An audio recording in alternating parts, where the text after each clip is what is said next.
Темата за себепознанието е тема, която вълнува будните умове, откакто съществува човешката цивилизация. Дори от преди цивилизацията, тогава, когато хората са се събирали в групи и са си разказвали истории.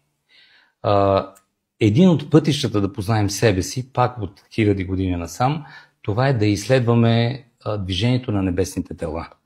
И причината за това нещо е чисто удобство. Ние хората много трудно гледаме в себе си.